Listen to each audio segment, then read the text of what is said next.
Let us start with chapter 17 that is breathing and exchange of gases. ठीक है, अब breathing ये chapter मैं सबसे पहले दो वर्ड से स्टार्ट करना चाहूँगी, that is breathing and respiration.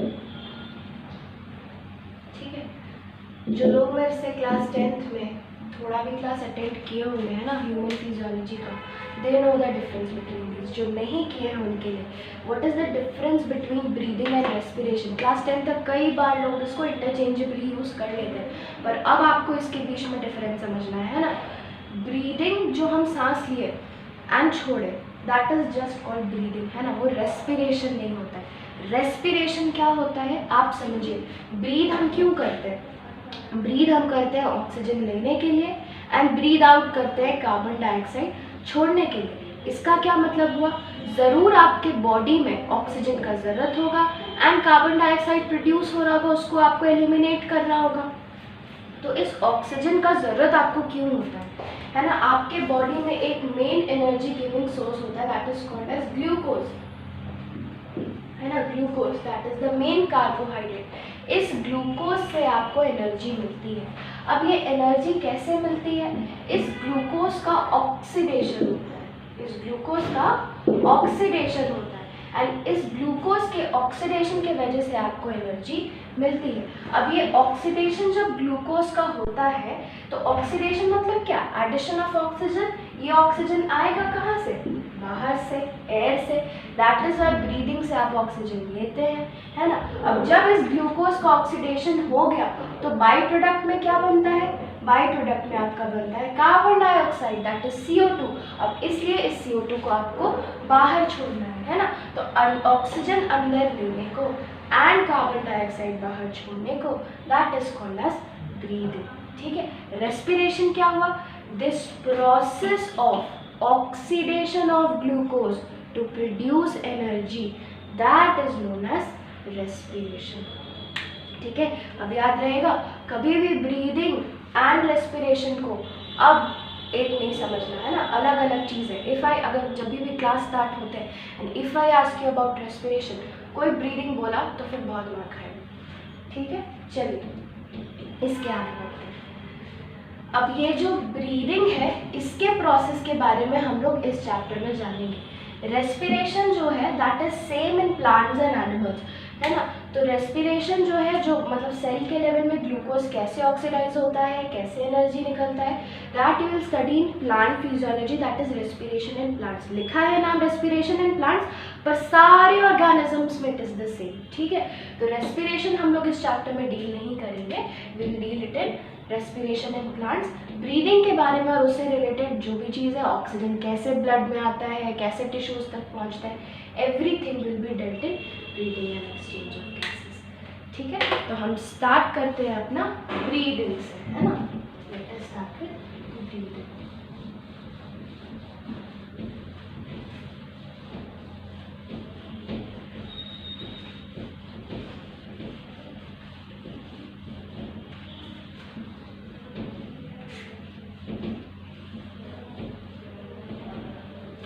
School वगैरह भी अब फेजेस में खुलेंगे ऐसा बोल रहे हैं। Please stay protected during this corona virus, है ना, आपको इफेक्ट नहीं करेगा।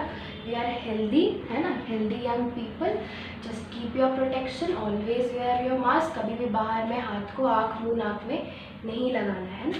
और बाकी ऐसे डरने की कोई बात नहीं, it's just like a common flu, है ना। जिनको पहले से कोई क्रोनिक प्रॉब्लम्स है जैसे कि BP, है ना, कोई हार्ट डिजीज़, किडनी डिजीज़ या शुगर के पेशेंट्स हैं, दे हैव प्रॉब्लम, है ना। हमें होगा भी तो पता नहीं चलेगा।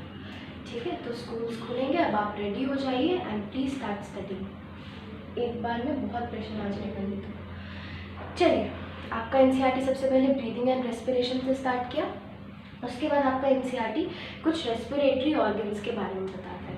ठीक है, तो आपको पता है human the respiratory organs are lungs, है ना। इनफैक्ट जितने भी वर्टिब्रेट्स होते हैं, वर्टिब्रेट्स में कौन कौन से होंगे? वेरी सॉरी, हाँ, वर्टिब्रेट्स में कौन है? ये fishes, birds, reptiles, mammals and amphibians, है ना। फिशेस मीनिंग रेप्टाइल्स,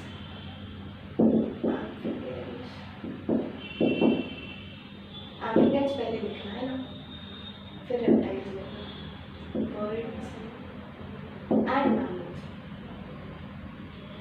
इन सब में लंग्स होता है ना, फॉर रेस्पिरेशन। एम्फीबियंस का थोड़ा सा स्पेशल केस होता है, हम देखते हैं,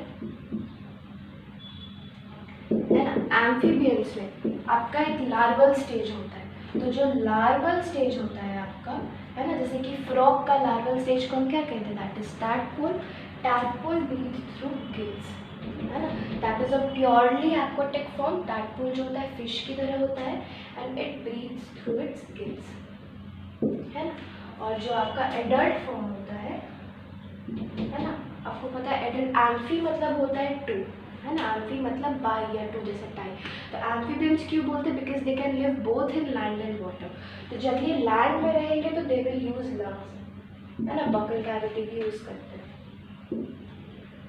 ठीक। और जब ये पानी में रहेंगे तो they respire by their moist skin,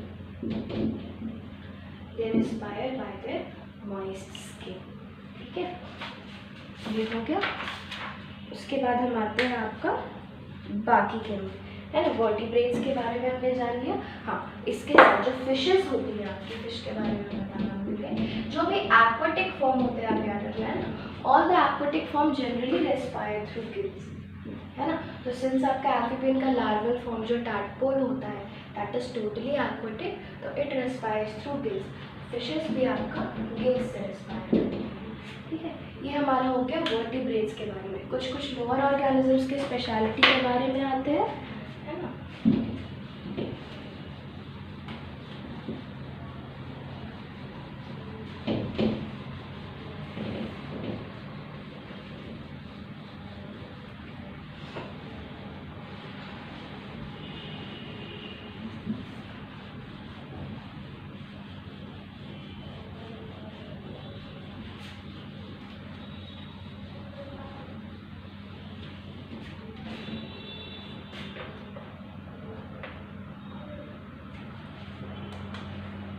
ठीक है, सबसे पहले आपके एनसीईआरटी में अर्थवर्म के बारे में बताया है ना। अर्थवर्म का जो सबसे outer most layer of skin होता है that is very moist and it is called cuticle, ठीक है। तो इस क्यूटिकल की मदद से अर्थवर्म में आपका एक्सचेंज ऑफ गैसेस होता है। फ्रॉग में भी मैंने कहा कि स्किन की मदद से होता है। मॉइस्ट स्किन याद रहेगा कभी भी। अच्छा, ये होता कैसे, it is by the process of diffusion. Diffusion मतलब क्या, कोई भी चीज़ आपके हायर कॉन्सेंट्रेशन से लोअर कॉन्सेंट्रेशन की तरफ मूव करता है ना। तो आपका अर्थवर्म का क्यूटिकल, फ्रॉग का मॉइस्ट स्किन, इसके थ्रू आपका डिफ्यूजन होता है। ऑक्सीजन बाहर से अंदर की तरफ आता है एंड कार्बन डाइऑक्साइड आपको अंदर से बाहर की तरफ जाता है, ठीक है, हो गया। उसके बाद आपका आते हैं इंसेक्ट्स। इंसेक्ट्स में जो एक्वाटिक फॉर्म्स होते हैं, है ना, तो एक्वाटिक मैंने अभी बताया, जो भी एक्वाटिक फॉर्म्स होते हैं generally they respire through gills, है ना। और जो लैंड फॉर्म्स होते हैं, टेरेस्ट्रियल फॉर्म्स जो होते हैं, है ना, वो आपका रेस्पायर करते हैं बाय ट्रेकियल सिस्टम, ठीक है, they respire through tracheal system. Tracheal system में क्या होता है आपका 10 पेयर ऑफ स्पिरिकल्स होता है। बॉडी के दोनों साइड में 10-10 पेयर ऑफ स्पिरिकल्स होता है। स्पिरिकल्स कुछ नहीं होता है, वहाँ से आपका, है ना, एयर अंदर घुसता है ट्रेकिया के थ्रू एंड फिर दैट कीप्स ऑन डिवाइडिंग। और फिर जहाँ पे बहुत ज़्यादा डिवाइड करके एकदम पतला स्ट्रक्चर बन जाता है, वहाँ से आपका एक्सचेंज ऑफ गैसेस होता है ना। एक्सचेंज कैसे होता है गैसेस का, ये अलग से टॉपिक है, हम आपको अच्छे से पढ़ाएंगे जब भी थोड़ा सा आगे बढ़ेंगे। अभी के लिए आप सिर्फ नाम याद रख लीजिए, ठीक है। ये हो गया, और कुछ बचा यहाँ पे इतना, ठीक है। अब हम स्टार्ट करते हैं एनाटॉमी ऑफ ह्यूमन, ये ब्रीदिंग, ह्यूमन रेस्पिरेटरी सिस्टम, ठीक है। Anatomy of human respiratory system, arrow के साथ लिखते जाइए कि आपका फ्लो एयर का कैसे होता है, कहाँ होता है, क्या क्या पार्ट होता है, ठीक है। एनाटॉमी मैंने आपको बताया था, एनाटॉमी क्या होता है, अंदर से कैसा दिखता है, what is the structure of that particular thing, that is the anatomy, है ना। तो अब हम पढ़ेंगे anatomy of human respiratory system. तो सबसे पहले ह्यूमन रेस्पिरेटरी सिस्टम आपका स्टार्ट होता है नॉस्ट्रिल से, है ना। नॉस्ट्रिल से, नॉस्ट्रिल क्या हो गया आपका, इसको एक्सटर्नल नेयर्स भी कहते हैं, एक्सटर्नल नेयर्स भी कहते हैं। ठीक है, इसके बाद फिर आपका आता है यहाँ से नेजल चेम्बर। ये जो हो गया आपका that is called as nasal chamber. अब इस नेजल चेम्बर में आपका हेयर्स रहता है ना, नेजल हेयर्स रहते हैं, दैट इज मॉइस्ट। इनका काम क्या होता है, हेयर्स जो होते हैं वो आपका डस्ट, मतलब आप एयर लिए तो आपका डस्ट पार्टिकल्स को फिल्टर करने में हेल्प करता है ना, हेयर से टकरा के वो वहीं रह जाते हैं। मॉइस्ट होने की वजह से क्या होता है, कोई भी चीज़ ड्राई रहता है ना तो आपके बॉडी में फ्रिक्शन कॉज करके डैमेज कर सकता है। तो एयर जो आपका बाहर से हो रहा है, अगर बहुत ड्राई सीजन है ना, ड्राई सीजन अगर बहुत ही है, जैसे ठंड के टाइम में कई बार नाक से आपका खून आने लगता है, गर्मी के दिन में एकदम बहुत ज़्यादा गर्मी है तो खून आने लगता है। खून क्यों आता है, बिकॉज अंदर में एयर जो ड्राई होता है ना, दैट कॉजेज फ्रिक्शन, है ना, उस फ्रिक्शन होने की वजह से आपका वहाँ पे स्किन ये रप्चर कर जाता है और फिर आपकी ब्लीडिंग होने लगती है।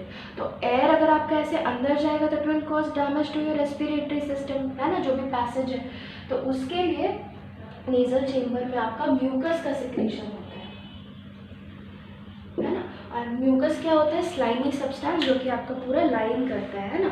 सर्दी हो जाती है तो आपका कई बार निकल भी जाता है।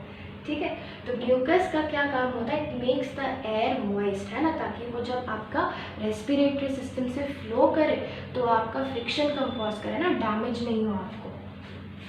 ठीक है, उसके साथ नेजल चेम्बर का एक और फंक्शन होता है, जैसे जैसे नेजल चेम्बर से जाता है आपका टेम्परेचर बॉडी टेम्परेचर पे आ जाता है।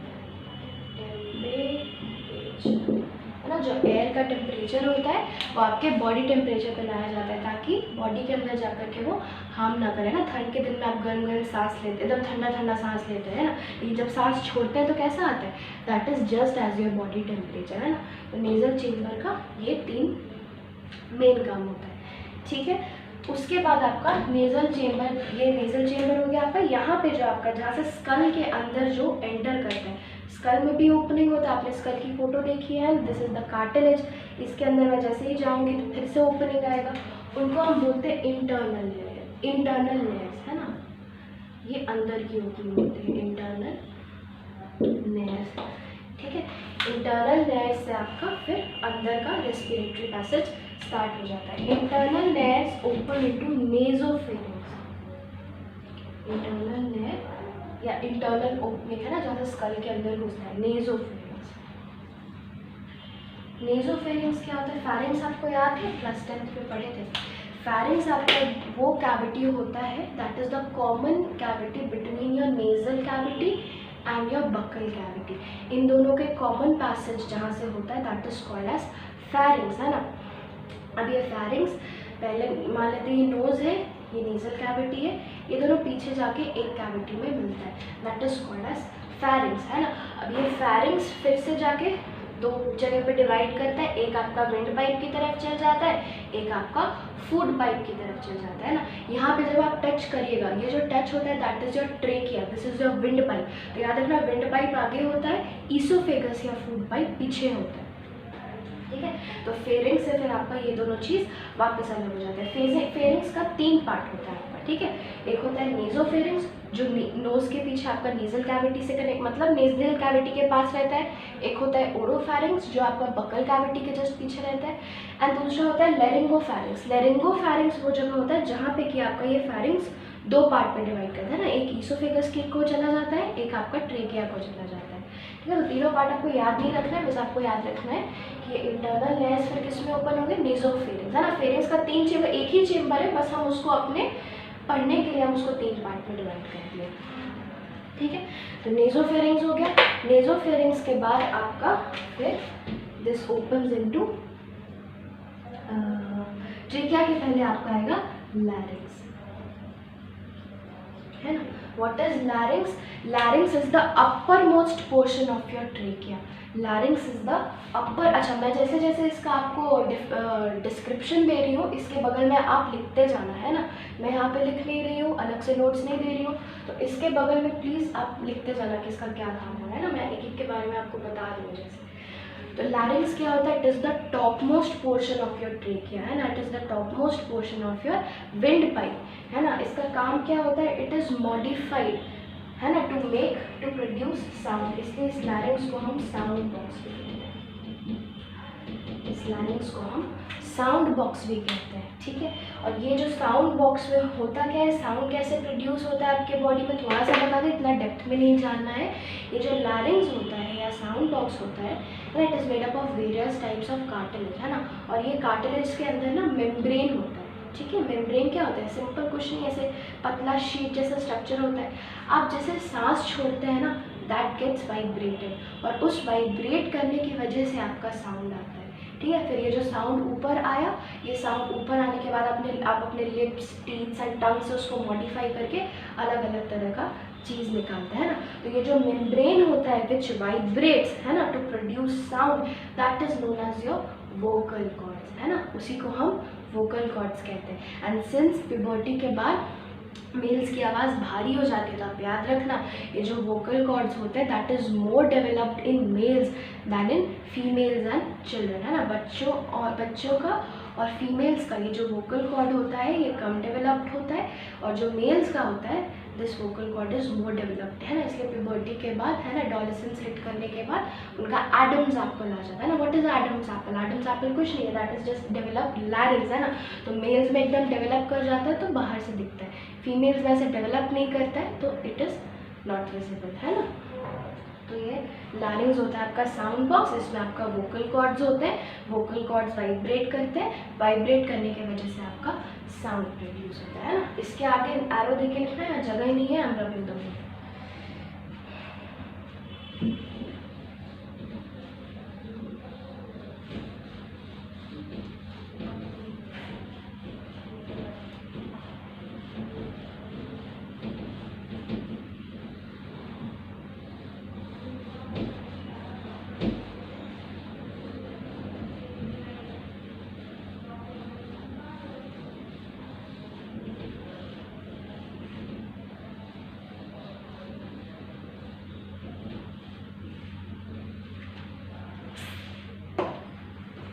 ठीक है, अब आते हैं आगे, है ना।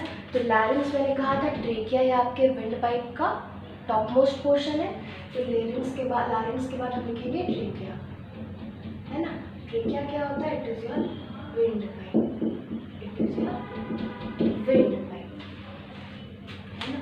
अब ये जो ट्रेकिया होता है इसमें आपको 2-3 चीज़ें मैं वापस ह्यूमन टिश्यू जो हमने पढ़ा था उससे मैं याद कराऊंगी। मैंने आपको बताया था हाईलाइन कार्टिलेज के बारे में, याद है? मैंने कहा था ये हाईलाइन कार्टिलेज है ना, incomplete C shaped cartilaginous rings आपके ट्रेकिया में रहते हैं, ठीक है। Incomplete C shaped cartilaginous rings, ये कौन से कार्टिलेज से बने होते हैं? हाईलाइन कार्टिलेज से। इनका फंक्शन क्या होता है? जब हम सांस लेते हैं और छोड़ते हैं उसके बाद वैक्यूम क्रिएट हो गया, सांस ले लिया, ट्रेकिया में कोई हवा नहीं बचा, सांस छोड़ दिया, ट्रेकिया में कोई हवा नहीं बचा, तो इट विल कोलैप्स। इस कोलैप्सिंग को प्रिवेंट करने के लिए उसमें कार्टिलेज होता है कि जब यहाँ पे कोई एयर नहीं रहे, प्रेशर बहुत लो रहे, फिर भी ये जो पैसेज है आपका दिस रिमेन्स इंटैक्ट, है ना। तो ट्रेकिया में आपका incomplete C shaped hyaline cartilaginous rings होते हैं, आप याद रखना। दूसरा मैंने आपको और बताया था, this is lined by pseudostratified ciliated columnar epithelium, है ना। जब मैंने आपको स्यूडोस्ट्रेटिफाइड एपिथेलियम पढ़ाया था तो मैंने बताया था कि आपको ट्रेकिया में मिलता है, ठीक है। अब ये जो ट्रेकिया है आपका, ये फिर आपका राइट एंड लेफ्ट ब्रोंकस में डिवाइड कर जाता है ना, प्लूरल में हम उसको ब्रोंकाई बोल देते हैं। This trachea divides into right and left bronchus, है ना, या bronchi. Bronchi is plural, bronchus is singular. ये डिवाइड कहाँ करता है? दिस इज अ मतलब MCQ क्वेश्चन। ये डिवाइड करता है आपका 5th थोरैसिक वर्टेब्रा के लेवल पे, थोरैसिक वर्टेब्रा के लेवल पे, 5th थोरैसिक वर्टेब्रा के लेवल पे ये डिवाइड करता है ना। हमारे वर्टेब्रा 3 पार्ट में होते हैं, है ना। ये जो नेक में होता है उसको हम सर्वाइकल वर्टेब्रा, मतलब कि आपका रीढ़ की हड्डी, है ना, या वर्टेब्रल कॉलम। इसमें छोटे छोटे बोन से बने होते हैं, छोटे छोटे बोन्स को हम वर्टेब्रा कहते हैं।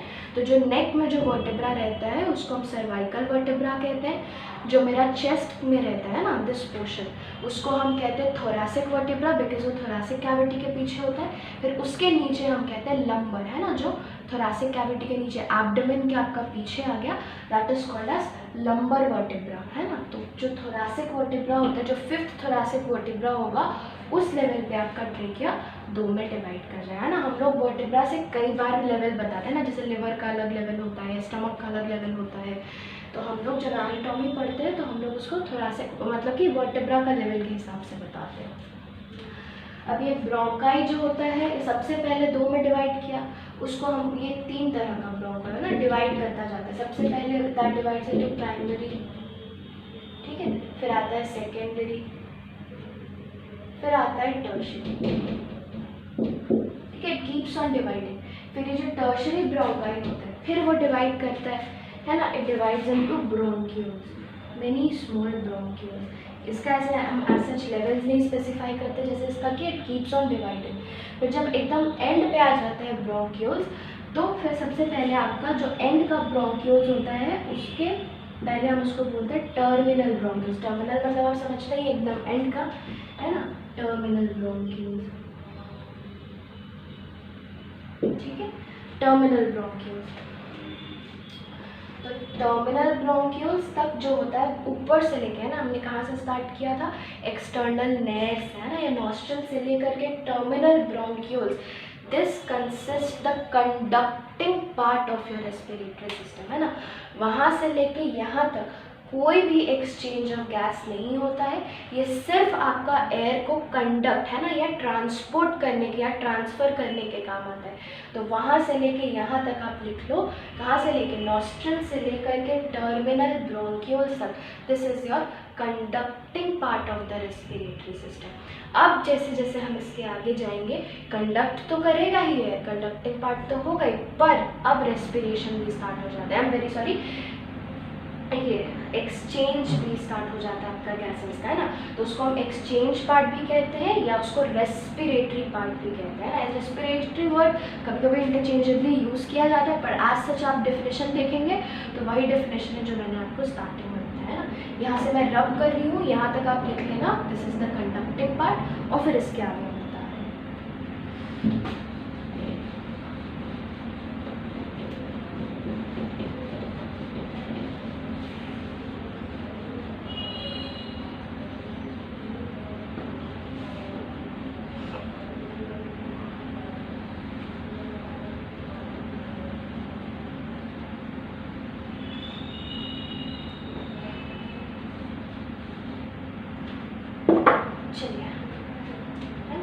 टर्मिनल ब्रोंक्यूल्स के बाद एक और level of bronchioles, last level of bronchioles आता है जिनको हम कहते हैं रेस्पिरेटरी ब्रोंक्यूल्स, रेस्पिरेटरी ब्रोंक्यूल्स।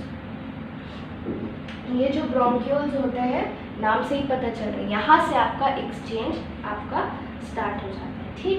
ये रेस्पिरेटरी ब्रोंक्यूल्स है, फिर आपको फिर डिवाइड करके आपका एल्वियोलाई का डक्ट निकलता है, उसको हम बोलते हैं एल्वियोलर डक्ट, ठीक है, एल्वियोलर डक्ट। एल्वियोलर डक्ट से आपका आता है, ये मैं बता रही हूँ डायग्राम ड्रॉ करके, है ना, एल्वियोलर सैक, ठीक है, फिर आपका फाइनली आता है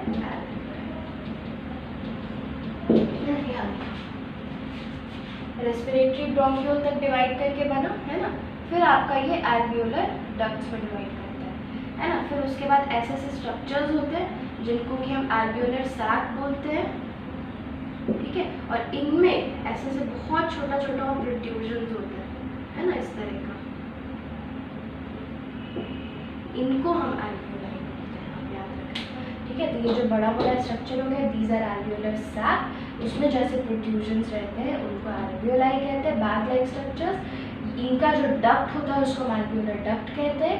यहाँ से हम मान लेते हैं मेरा रेस्पिरेटरी ब्रोंक्यूल है, इसके ऊपर टर्मिनल ब्रोंक्यूल, ढेर सारा ब्रोंक्यूल्स, है ना, अलग अलग लेवल का। उसके बाद tertiary bronchi, secondary bronchi, primary bronchi, है ना। उसके बाद फिर आपका ट्रेकिया एंड उसके ऊपर का पार्ट, है ना। तो ऐसा होता है आपका एल्वियोलाई। इतना डिवाइड क्यों करता है ना। तो फिर आपका रेस्पिरेटरी ब्रोंक्यूल से लेके एल्वियोलाई तक this consist of your respiratory या एक्सचेंज है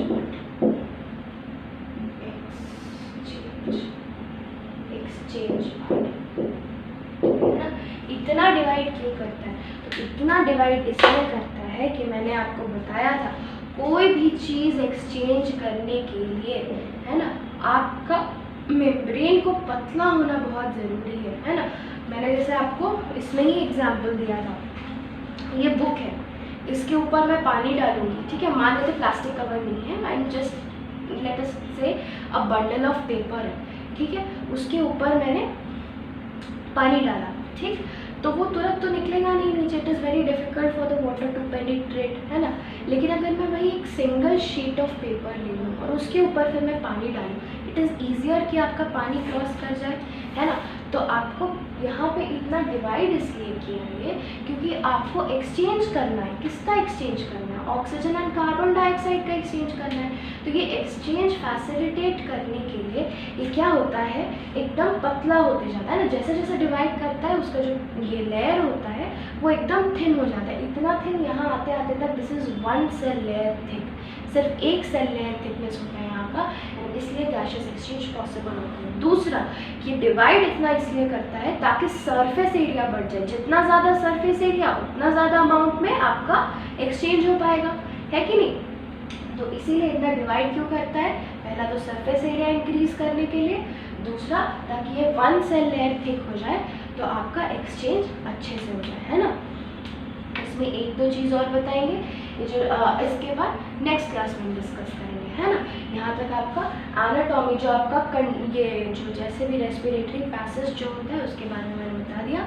नेक्स्ट क्लास में लंग्स के बारे में थोड़ा बताएंगे, थोरेसिक कैविटी के बारे में बताएंगे, और फिर हम लोग स्टार्ट करेंगे उसके आगे, है ना, कि कैसे ब्रीदिंग होता है, व्हाट इज़ द प्रोसेस।